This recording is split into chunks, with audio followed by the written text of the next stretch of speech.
In the bowl of a stand mixer, combine butter and sugar. Beat until light and fluffy.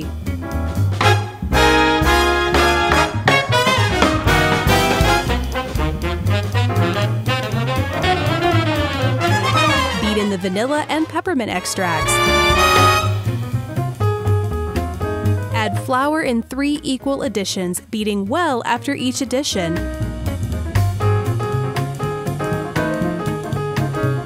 Mix in the ground pecans and candy canes.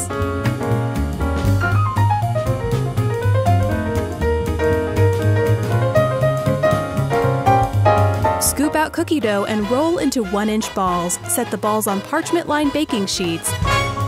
Bake the snowball cookies at 325 degrees for 25 to 30 minutes. Remove cookies from the oven and, while they're still warm, coat them in powdered sugar.